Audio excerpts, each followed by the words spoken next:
on en a parlé lors de la première partie, mais sur d'autres aspects.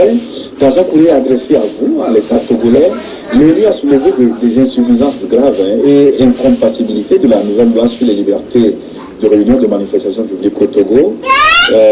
Vous avez lu certainement ce document. J'estime qu'il vous a fait mal. Pas du tout. Pas du tout. Et Pas du tout. sur le sujet, est-ce que l'ONU s'est mal informée? Qu'est-ce qui s'est passé? Nous sommes mieux placés en tant que gouvernement et en tant que Togolais pour savoir qu'est-ce qui est dans l'intérêt de la sécurité et de la paix et de la stabilité au Togo. Personne d'autre. Dans la loi régissant les manifestations, je voudrais rappeler deux choses. La première, un certain nombre de limitations dans la loi concernant les emplacements pouvant faire l'objet de manifestations. Mais ce n'est pas une innovation. Lorsque moi-même j'étais ministre de l'administration territoriale, j'avais sorti un arrêté dont la légalité est questionnable, qui disait qu'on ne peut pas organiser des manifestations aux abords des marchés. Nous nous rappelons de la manifestation à Deko, dont la dispersion par les forces de l'ordre avait entraîné un certain nombre de dégâts, y compris dans une église. Tout le monde qui visite le Togo est l'homme. Nous, les Togolais, nous savons par exemple que Deko est devenu pratiquement un lieu de marché. A-t-on besoin des Nations Unies pour nous dire qu'on ne peut pas organiser une manifestation là-bas? Oui, ce que les Nations Unies vous répondent. Ce que nous avons adopté, ça c'est la première chose, le premier exemple, c'est que ce n'est pas une innovation dans notre histoire. Deuxièmement, au Sénégal, il existe non pas une loi, mais un décret qui délimite une zone dans laquelle on ne peut jamais organiser de manifestation. Ce décret date de la période du président Abdoulaye Wade. Je ne crois pas que c'était un autocrate ou un dictateur. Mais vous parlez de décret, ce n'est pas suffisant. C'est encore grave. Parce que le décret est adopté en Conseil des ministres et ne donne pas lieu à un débat public. Mais il est une loi est adoptée en laissant la possibilité à l'Assemblée nationale de délibérer, de débattre. De débattre. La possibilité d'attaquer un décret est beaucoup plus difficile que la possibilité d'attaquer une loi pour inconstitutionnalité. Au Sénégal, il y a une limite d'heure pour organiser des manifestations. En quoi c'est une singularité ou une spécificité togolaise? Tous ceux qui vont actuellement en France et qui éventuellement sont à Paris lorsque les Gilets jaunes organisent des manifestations, ils vont voir comment Paris est bouclé. Lorsque le préfet décide que les Champs-Élysées ou un certain nombre d'emplacements ne peuvent pas faire l'objet de manifestations. Les Nations Unies, qu'est-ce que les Nations Unies en disent? Oui, mais non, moi je crois qu'il faut être sérieux. Nous avons connu une période ici où les gens organisaient des manifestations avec la volonté délibérée de prendre toute la ville en tenaille.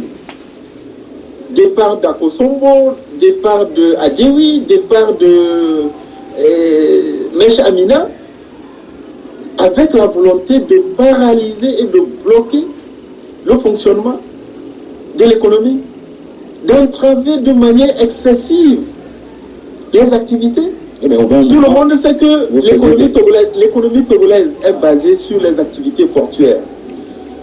Les camions qui ne peuvent ni entrer au port ou en sortir, à qui on fait mal. J'ai entendu des leaders de la coalition dire « Ah, nous sommes contents parce que ça commence à produire des effets. » Des effets contre qui? Contre notre propre pays.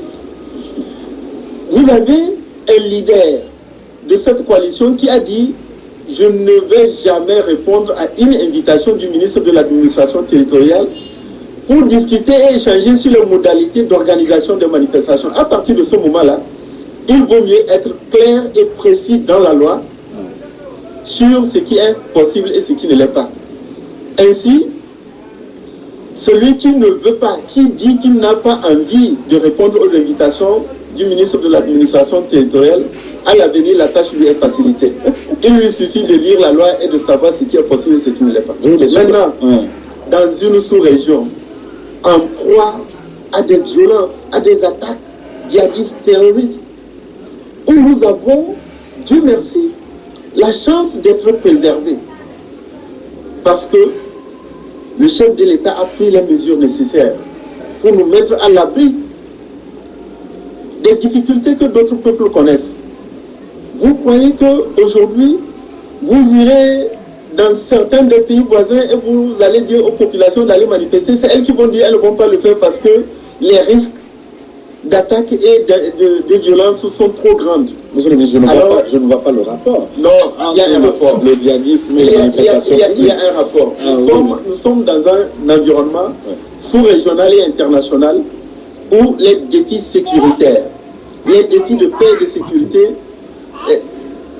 doivent être analysés et considérés d'une autre manière. Ne faisons pas comme si ce qui arrive aux autres ne peut jamais nous arriver. Mais ailleurs, les djihadistes ne saisissent pas l'occasion de manifestations publiques pour agir. Prévenir. Non, je vous ai tout à l'heure décrit les dérives graves des manifestations entre août 2017 jusqu'à ce que le gouvernement siffle la fin de la récréation. Je crois que les Togolais méritent à la fois qu'on agisse pour préserver les libertés, y compris les libertés de manifestation, d'expression et d'opinion, et c'est ce que nous avons fait, et en même temps faire en sorte que les activités économiques qui permettent d'améliorer le vécu quotidien de chacun d'entre nous ne soient pas entravées et compromises, et en même temps que aucun acte ne soit posé qui serait de nature à fragiliser ou rendre notre État, notre territoire beaucoup plus vulnérable. Les Nations Unies ne rejettent pas cette justification. Les Nations Unies disent simplement qu'il faut laisser le juge administratif décider au cas par cas. Si, oui, sur les lieux de manifestation de l'heure. Non, nous n'avons même pas besoin de ça. Nous connaissons. C'est une loi bâtie sur l'expérience, sur la pratique. Nous avons vu comment les gens ont usé et abusé. Non. Les libertés de manifestation ne sont pas interdites. On dit, est-ce que c'est anormal de dire que la route nationale ne doit pas être un lieu de manifestation? Est-ce que c'est anormal? Et si vous avez besoin de ce boulevard après pour faire une marche de soutien, par exemple? Mais la loi s'applique à tout le monde. Marche de soutien pour qui? Ça n'arrivera pas. Tous les partis politiques, sans exception, sont appelés à respecter la loi. L'ONU recommande une relecture de cette loi. Il n'y aura pas de relecture. Il n'y aura pas de relecture de cette loi. Vous passez outre les recommandations. Mais écoutez, nous pouvons écouter les Nations Unies. Quand ils donnent des avis fondés, nous pouvons y souscrire et agir en conformité de cela. Mais quand cet avis-là sont en décalage par rapport à nos intérêts fondamentaux, nous ne pouvons pas écouter cela. Alors, est-ce que c'est pour prévenir un autre 17 août, entre guillemets, que vous avez senti? Non, nous n'avons pas besoin de cette loi pour prévenir d'autres 17 août. D'autres 17 août ne peuvent plus avoir lieu. Ah bon? Parce que c'est pas que le gouvernement l'a décidé. Notre pays en a subi toutes les conséquences et aucun citoyen n'aspire à revivre les mêmes actes. C'est pas moi qui l'ai dit, tous les concitoyens.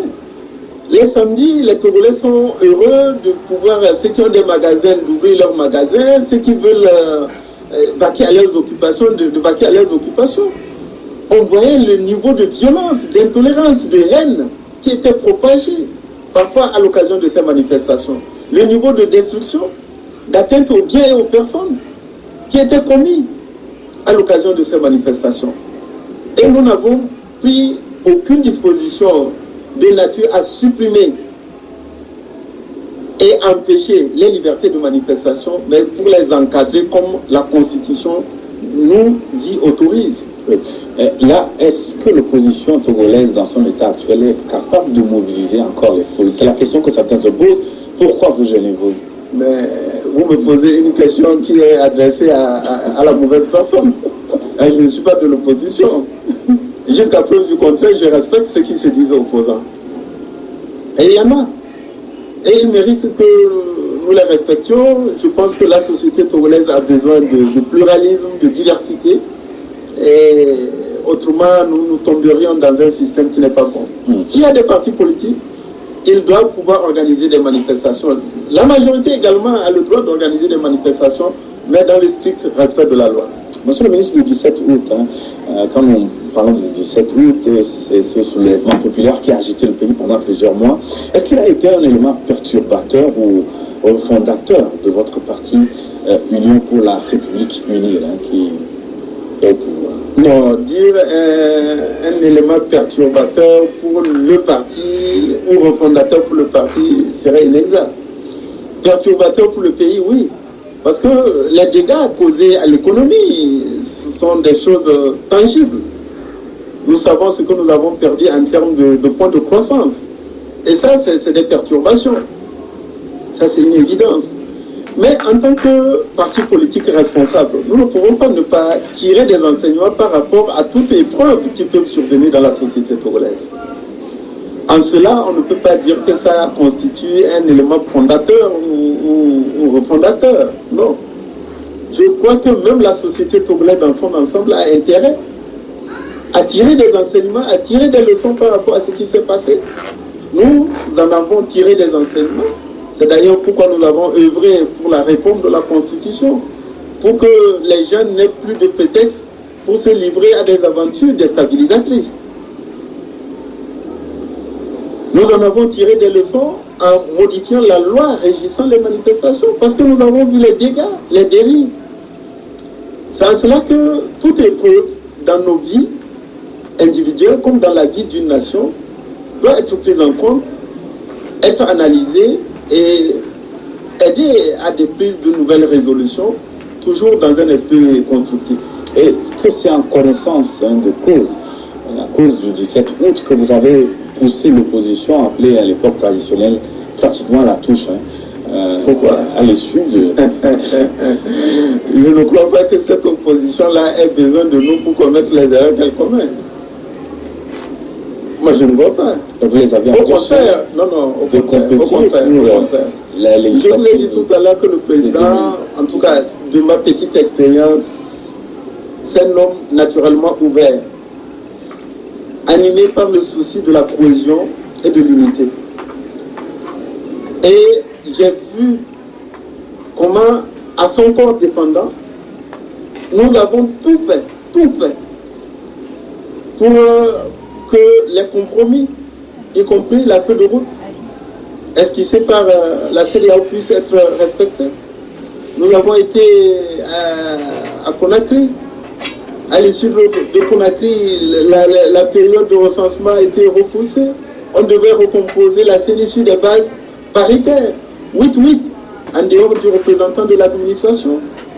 Mais nuitamment, un certain leader de l'opposition à l'époque a écumé les autres leaders pour leur dire que non, il ne faut pas aller siéger à la commission électorale nationale. Ouais, c'est pour dire, ne donnez jamais le sentiment et n'ayez pas le sentiment que le gouvernement ou le président de la République aurait fait quoi que ce soit ou pour marginaliser l'opposition ou pour l'affaiblir.